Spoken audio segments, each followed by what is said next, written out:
अस्सलाम वालेकुम dear students. आज का जो लेक्चर है वो एक शॉर्ट सा ही लेक्चर है। जो लेक्चर 2 है वो उसमें हम बात करेंगे political history of Arabia before Islam. Before Islam जो अरब थे उनमें कोई फॉर्म ऑफ गवर्नमेंट जो है वो एग्जिस्ट नहीं करती थी। There was absence of any form of government except Yemen. जो वहाँ पे ओनली अथॉरिटी थी वाज देयर चीफ ट्राइब। जो चीफ ट्राइब की जो पर्सनैलिटी थी was mortal rather than political. Generation after generation, century after century, Arabs lived without any government. वो without ही किसी authority के रहे थे। मतलब there was no hierarchy, there was only anarchy. The only law of the land was lawlessness in the event of crime. जब भी कोई crime commit होता था, जो इंजर्ड पार्टी थी वो अपने हाथों में कानून खुद ही ले लेती थी और खुद ही उस चीज का बदला लेती थी। Since there was no police, वहाँ पे कोई पुलिस नहीं थी, ना कोई कोर्ट था, ना कोई जज था। द ओनली प्रोटेक्शन जो विक्टिम था या जो भी था, इवन के जो क्रिमिनल था, वो उसको प्रोटेक्शन जो है वो अपने ट्राइब में ही मिलती थी। जो ट्राइब थे उन पे फर्ज था कि to protect their members if they had committed crime, कि अगर उसने क्राइम भी कमिट किया है तो हमने उसको बचाना है। ट्राइबलिज्म और असबिया पिया जो है वो द क्लैन स्पिरिट, जिस तरह के कबाइल में होता है कि अब वो वर्ड मेरे जहन में नहीं आ रहा कि इसको कैसे डिस्क्राइब करना। चले, ट्राइबलिज्म से आपको पता चल गया होगा। जो ट्राइबलिज्म था took precedence over ethics. Since Arabia didn't have any form of government, and since the Arabs were anarchists by nature and instinct, they were locked up in ceaseless warfare. War was the only institution of Arab society. जब अरब जो थे उनके पास ना कोई form of government थी, तो वो anarchist भी थे बाय नेचर।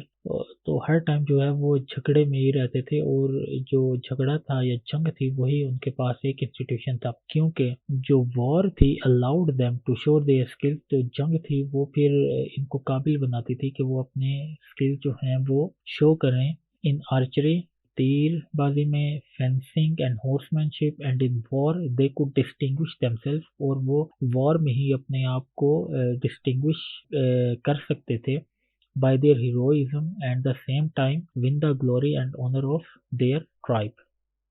अब बुक है द लूम ऑफ हिस्ट्री, उसमें जो स्कॉलर हैं वो बयान करते हैं कि in Muhammad Arabia there was no state, वहाँ पे कोई स्टेट नहीं थी। There were only scattered independent tribes and towns, वहाँ पे बिखरे हुए कबीले थे। The prophet formed his own state, तो जो प्रॉफिट आए उन्होंने अपनी एक स्टेट बनाई, और उसको उस स्टेट में एक लॉ प्रेस्क्राइब, उसमें एक लॉ जो है वो उसको एक लॉ दिया प्रेस्क्राइब्ड बाय अल्लाह। अब जो मेन ट्राइब्स थे अरब में, तो अगर हम मक्का में देखें तो कुरैश डोमिनेंट थे, यसरब में औस और खजरज थे, और ज्यूज जो ट्राइब थे उनमें नदीर, कुनैका और कुरैजा शामिल थे।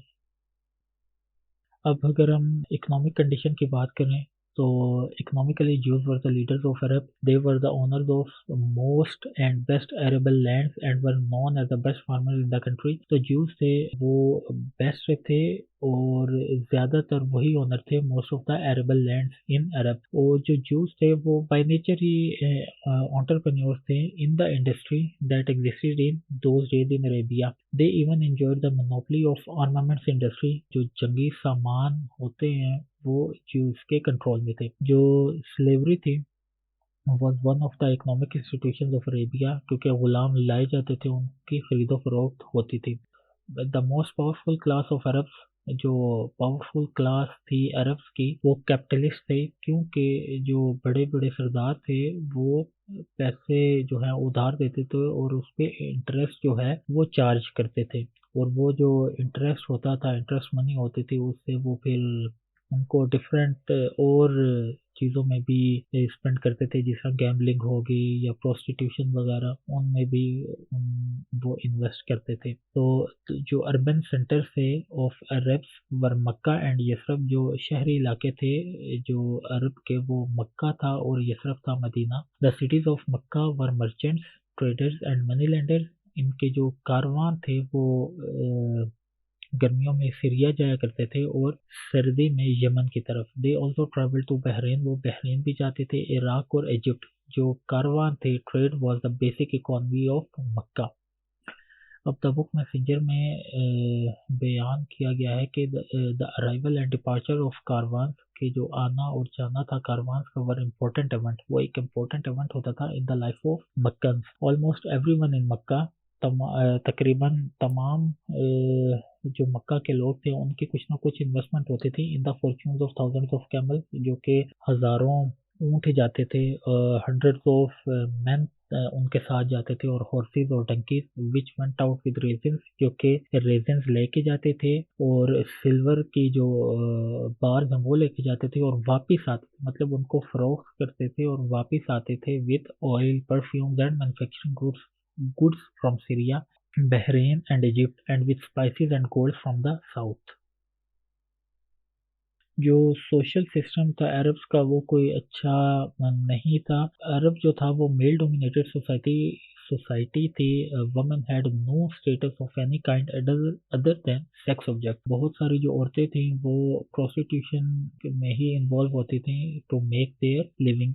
जो इस तरह के वुमेन थे वो अपने घरों पे झंडे लगाया करते थे जिनको कहा जाता था लेडीज ऑफ फ्लैग्स। एक जो सैविज कस्टम था वो था कि फीमेल इन्फेंट को ब्यूरी करना अलाइव। जो गैम्बलिंग थी और ड्रंकननेस था was the common vice of Arabia. जो सोशल कंडीशन थी अरब्स की, वो बहुत ही ज़्यादा पैथेटिक थी, क्योंकि वो जो काफिले आते थे उनको लूटते थे और वो एक बड़ी कॉमन ही प्रैक्टिस थी। और अरब जो थे वो खरीदो फरोख्त करते थे स्लेव्स की जस्ट लाइक एनिमल्स।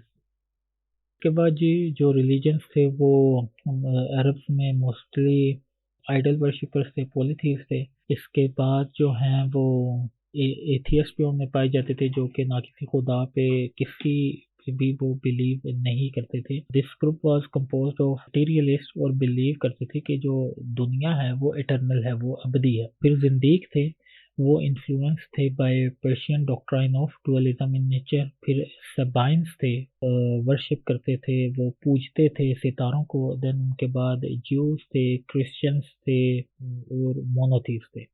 अगर हम एजुकेशन की बात करें अमंग अरब्स, तो most of the people didn't know how to read and write, और ना ही उनमें कोई दिलचस्पी थी कि वो कोई आर्ट लिखने का, बोलने का या कुछ इस तरह को वो सीखें, क्योंकि वो अनार्किस्ट थे बाय नेचर। तो वो ज़्यादातर जंगों की तरफ ही रुझान होता था उनका। Some historians think that the culture of the period was almost entirely oral, और कुछ लोगों का मानना ये है क्योंकि उस टाइम का जो कल्चर था वो ऑलमोस्ट ओरल था, उसमें कोई राइटिंग और रीडिंग वगैरह का इतना रुझान नहीं था। जो greater intellectual accomplishment of the pagan Arabs was their poetry. उनको अपनी शायरी पे जी बड़ा फख्र था। वो ये क्लेम करते थे कि अल्लाह ने अता की है जो most remarkable qualities of the head, मतलब जो दिमागी सलाहियत है वो अता की है ग्रीक्स पे। साइंस एंड फिलोसफी में उनको बड़ा अबूर हासिल है। देन जो हाथ की सफाई या उसमें चाइनीज को, क्योंकि वो अशिया जो है वो बहुत बेहतरीन तरीके से बनाते हैं, जो क्राफ्टमैनशिप है।